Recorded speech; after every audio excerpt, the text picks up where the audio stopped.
here. All right, so is Jesus the serpent? Was Jesus, Yeshua HaMoshiach, was he the serpent in the Nachash in the garden?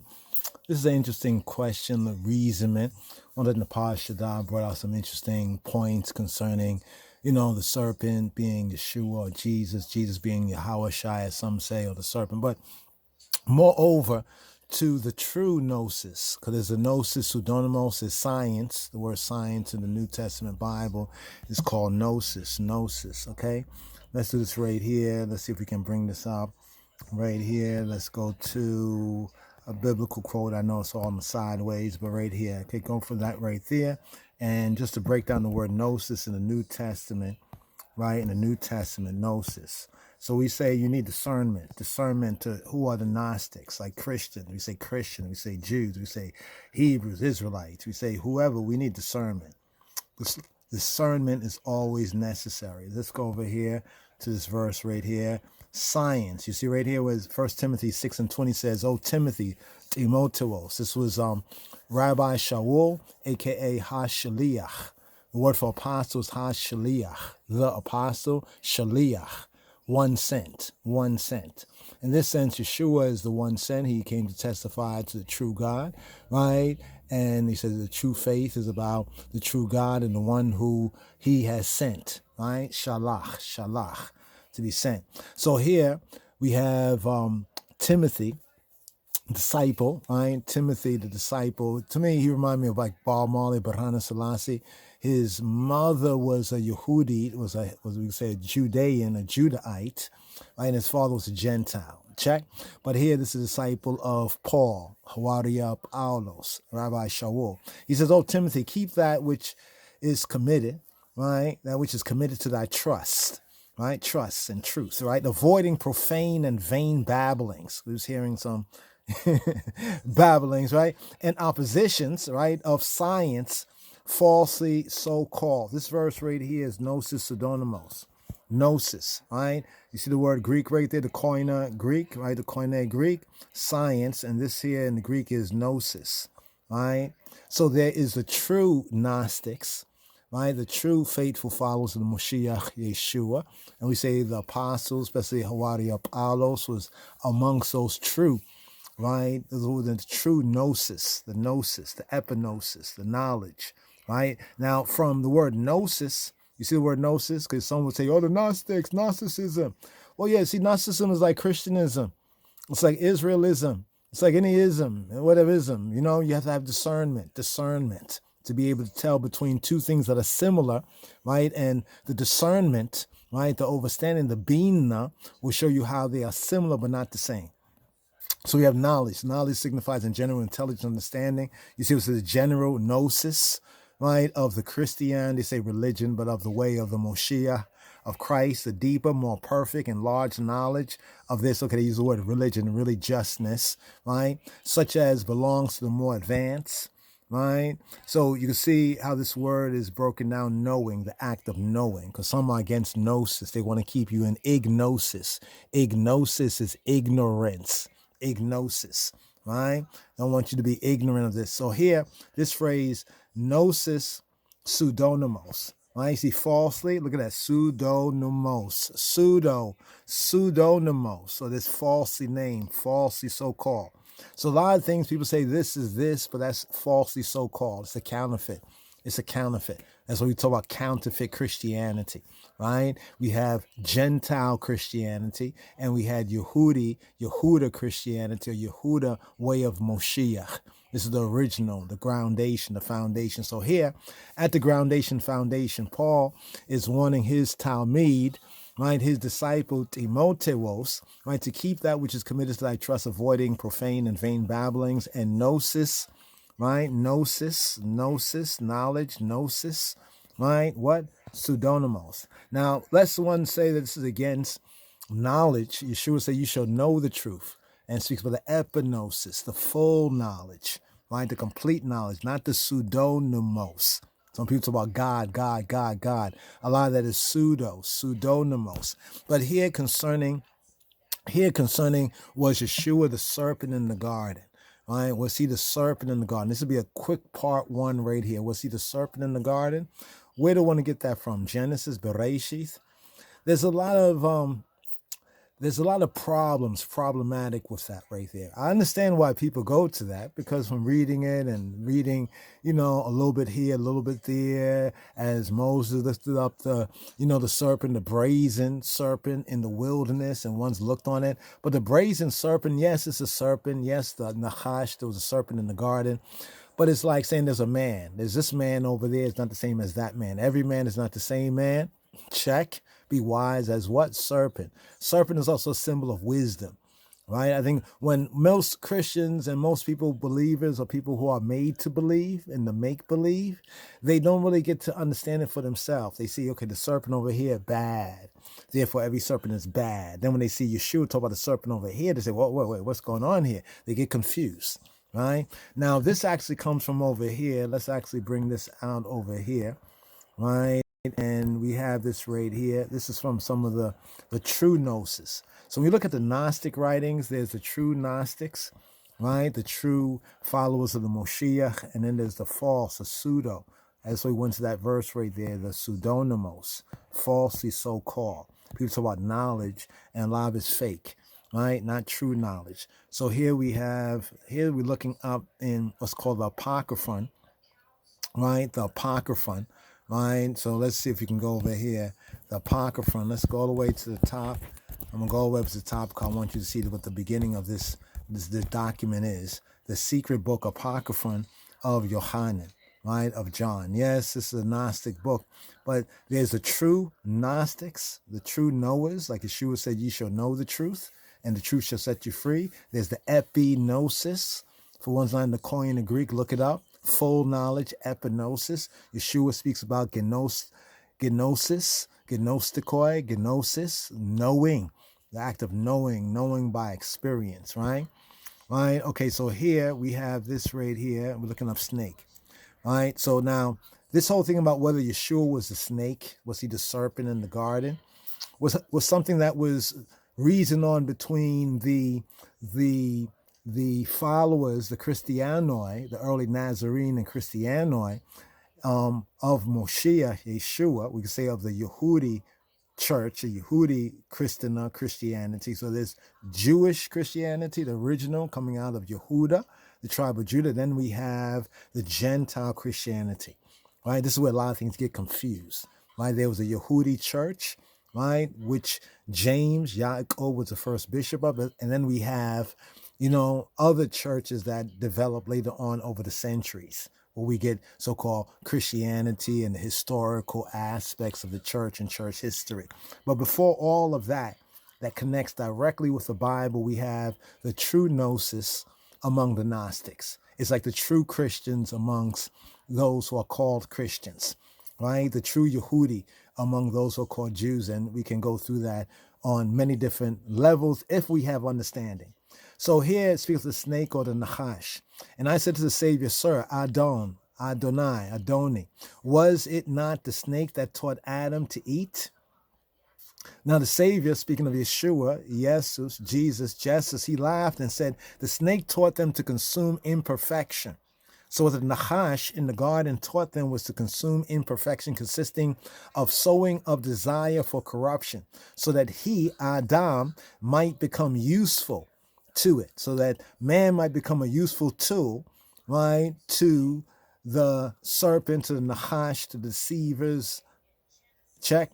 And it knew, right, and it knew that he was disobedient to it because of the light of the afterthought dwelling within him. Like afterthought, after you do something, like, oh man, that afterthought. Now, if you had that foreknowledge, you would see it beforehand. That's the spirit of prophecy. You'll see, okay, I know where that leads to. But it's the light of the afterthought dwelling within him and making him more upright in his thinking than the first ruler. That is the Nahash right there, right? Wanted to extract from Adam the power that it had imparted to him, right? And here it says it caused a deep sleep, right, to fall upon Adam. Right, now it speaks about the creation of Adam and Eve, the deep sleep. What does this mean? Speaking about the first ruler. Who is the first archon? Right? Who is the first archon? right? Arkin is the word for ruler, right? But here we're touching on snake right here, right? So was Yeshua the serpent in the garden or the eagle?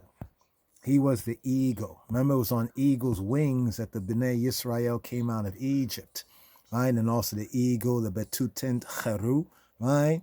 So here, where should we begin right here? Let's begin from where it says now wisdom. Touched on wisdom, two kinds of wisdom. James talking about there's the wisdom, right, from below. That's not the true wisdom, that's a pseudo wisdom. And there's the wisdom from Elyon, from above. That's the true wisdom. James, I think it's chapter 3 goes into that.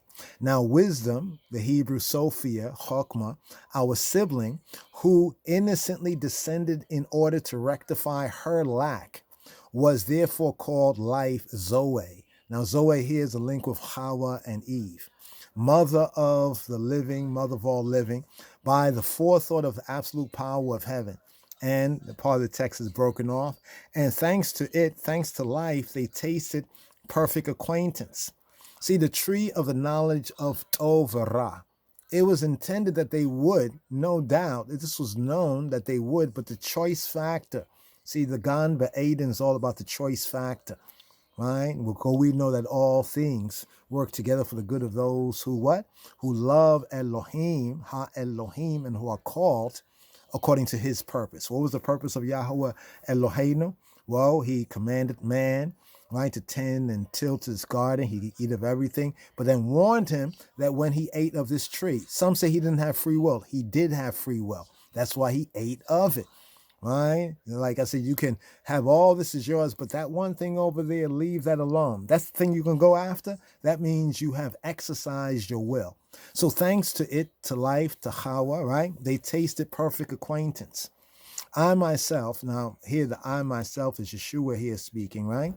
Right here where it says, I myself, right? Let's get this right there. I myself was shown forth in the manner of an eagle upon the tree of acquaintance, speaking about the Eitz Da'at of knowledge, of the Gnosis, the tree of the Gnosis in the Koine Greek of Da'at.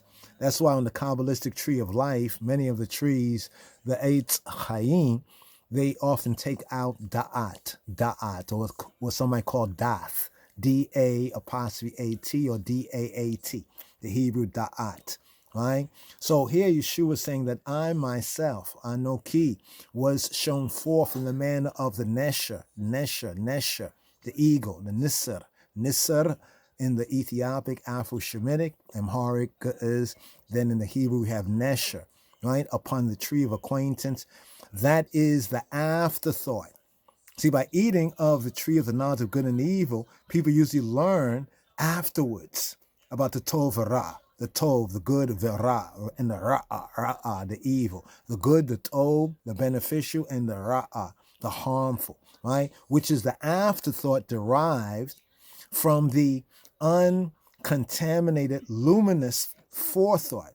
So there's the afterthought that is derived, as a derivative of that which is not mixed, not contaminated, the perfect, luminous forethought. You know, like after you do something, right? It's almost like you sometimes know that you probably shouldn't have done that. But it's like only afterward do you get to understand that, after you've exercised the choice factor, so that I might teach them. So Yeshua, right? Yeshua, pre-incarnate, right, is manifest right here, right? Let's do this right here. I want to just put this in the full frame and just highlighting that word eagle, right? So Yeshua says that he laughed when they said, well, wasn't you the serpent in the garden, right? So this reasoning that people are having today is also old reasoning among the true called out assembly, the true followers, the Nazarenes, those so-called Christians from the first century time, right? So that I might teach them and raise them out of the depth of sleep. For they both dwelt in a corpse, in a body, right? Wake up and live your life. Wake up and live. You see, some are too afraid to even live. Therefore, how can you really experience? How can you really know? Right? If you say Yahweh is good, yes, and knew that they were naked, right? Because it said they were naked and they knew not shame, right? Because, see, you may be away, but you don't really understand until you gain experience, experiential gnosis. The shining afterthought was shown forth to them, raising their thinking because of their experience, right? Remember the first word that was given to man, created in the image after likeness in Genesis chapter 1, right, on the sixth day, right, in Genesis chapter 1, was to be fruitful and multiply. Then we get to, the end of the sixth day, we get to chapter 7, right? We get to chapter 2, and then we get to the seventh day. Notice that Genesis 1 ends the sixth day. Some say that both are the same thing. Well, that's the easy peasy way, but that lacks discernment. It's very clear that what we have in Genesis Bereshit chapter 2 is a continuation, because at the end of the sixth day, he said all he created, man being, some say, the top of that creation, created for man, as others say, that was the sixth day, right? Then evening and morning, then we'll go to chapter 2, and then we have the seventh day.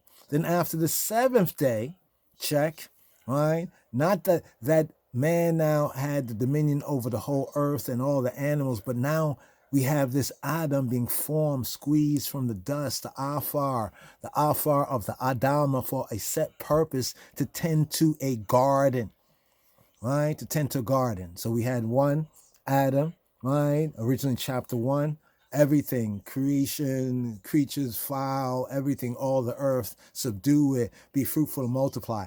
Notice that in chapter 2, we have Adam squeezed from the afar of the Adama, and then the woman coming from his Selah, the side component, can be interpreted as a DNA, X and Y. In the male, we have X and Y. In the female, we have X and X. So it's conceivable from the X and the Y, since they're side by side according to the Hebrew Selah, that we can take the Y outside, or the X from the Y. The X is the female chromosome, right?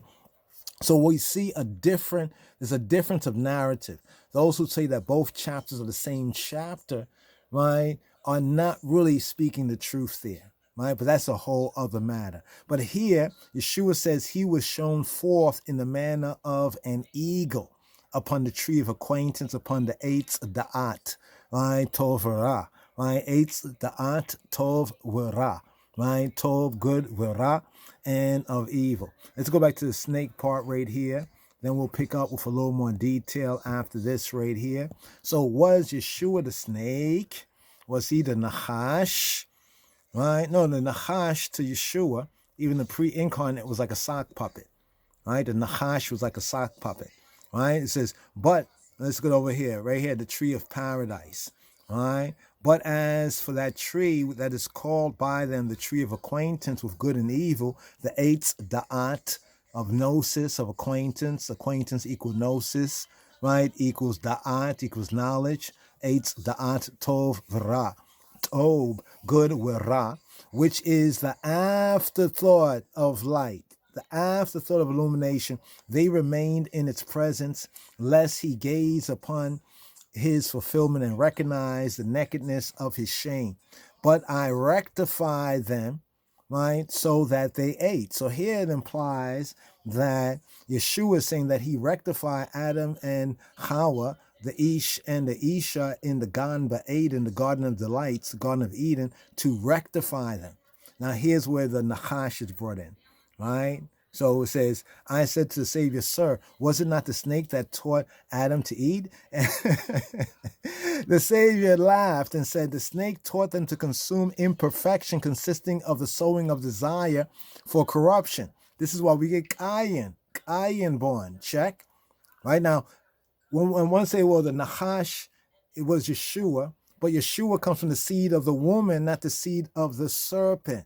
No, discernment is necessary here. There is a relation, right? The brazen serpent is not the serpent in the garden. Every serpent is not the same serpent. Every man is not the same man. Every woman is not the same woman. Discernment is necessary. The snake taught them to consume imperfection consisting of the sowing of desire for corruption, so that he, Adam, might become useful to it.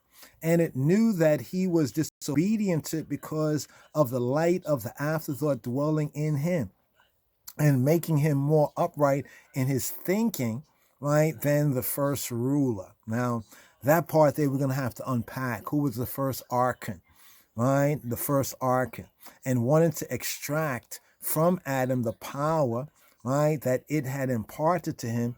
And here's his cause a deep sleep to fall upon Adam. This is where they say, well, isn't this the Bible right here? Isn't this Genesis 2:21? Well, yes, it is. But what's the meaning of the deep sleep, right? Even in the gospel, Yeshua, he clarifies some things about Moshe. Like when he said it was Moshe that gave you a bill of divorcement. But from the beginning, with my father, it was not so. Here he's saying something similar. I said to the Savior, what does deep sleep mean? And it said, it is not as you have heard that Moshe wrote, for in his first book, Bereshith, Genesis, he said, and he made him lie down. No, rather it means in his perceptions. For also he said through the prophet, I shall make their hearts heavy, that they might not understand and might not be able to see. Right? So here this is pointing to the prophets. Right? This is pointing to the prophets here. Right? We find this word in the prophets. Right? We'll get into a little more of that, talking about the rib and these aspects right here. So was Yeshua, was he the serpent? No, he was the eagle. Right? It says he was the eagle, right? And I think in another Gnostic gospel, it's about the eagle that was above the serpent. Then we have the eagle also found in the Yetziat, the Exodus. So we look at the Exodus from Mitzrayim, the Tawi, and we look at the Gan Ba'aden, there's a very similarity with that, because even when Lot and Abraham were dividing which way they would have their herdsmen to land, notice Lot looked towards Sodom and he said it was well watered like the Gan Ba'aden, well watered like the Garden of Eden. So there we have an Egypt and Garden of Eden connection. Was Egypt alluding to the Garden of Eden?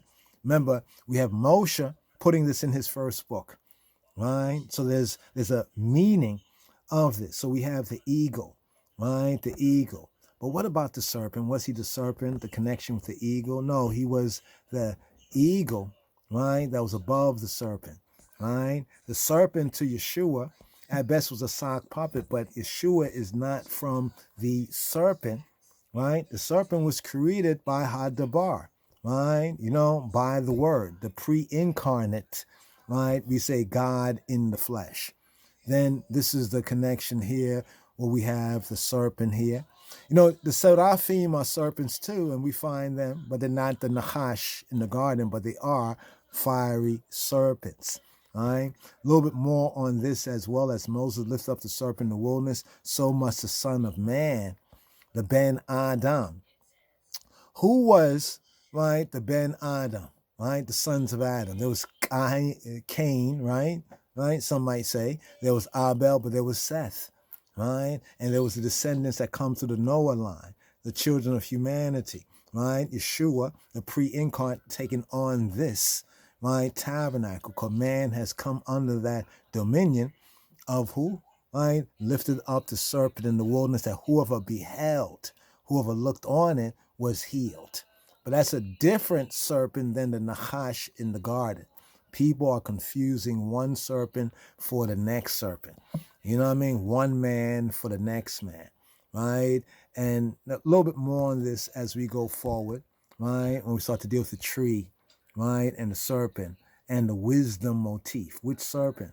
You see that serpent there? Which serpent are we speaking about, right? And the serpent in what way? Walking in the garden, there's a serpent, right? The serpent was cursed, right? And then Gnostically, right, they speak about the serpent like a false god, sort of a serpent, right? Yes, right? And the Gnosis cosmos. Going to touch on that as well, right? The true Gnosis versus the false Gnosis. But be that as it may, we're going to get out of this one right here. Of course, there's more to present on this, early Christian Gnosis, right? To knowledge, right? What do you really know, right? Have you been made to believe, right? Have you come to know anything?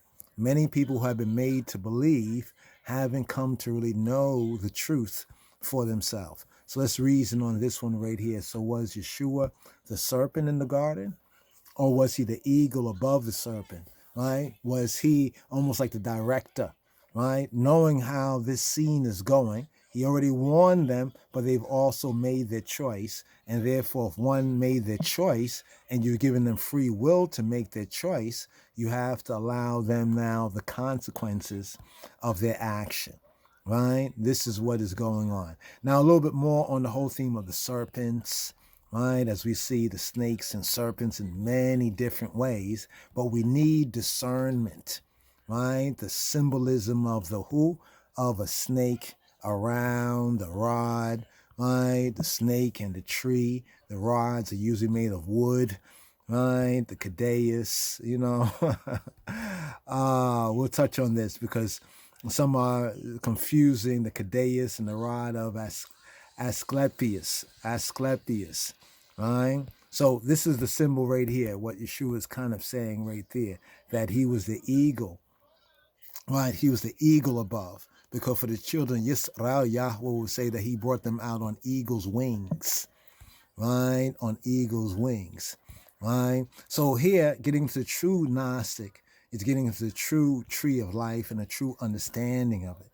But each one needs to have discernment, right? Discernment for themselves. A lot of these things that are symbolic, like this right here, people say, oh, that's the Illuminati, right? Well, that's based on your mindset right there. But the true interpretation is really different, right, than what people have been made to believe. So right here, this was an interesting symbol we saw in the cover of this book to remind me of, the oldest of the Yehudi, the Judah tribe of Judah church, the true early Nazarenes and Christians. Ethiopically, the symbol that has become, used by Messianic Yehudi, Messianic Jews right here, right? And Ethiopian, that whole Gnostic, 9 saints, the 9 saints connection, right? We're going to seek to unpack this as we move forward right here. Let's just get through this right here. All right, that's a presentation that we have right there. And we're going to seal this up right here, Gnostic scriptures, right? And going to really look at it in light of the true good news, in the light of the true gospel, right? Dealing with that tree. There's the tree, and there's that tree in man, right? See what da'at is? Right there. You see da'at? Right there, da'at. Da'at, right there. The backward parts of Elohim, of God.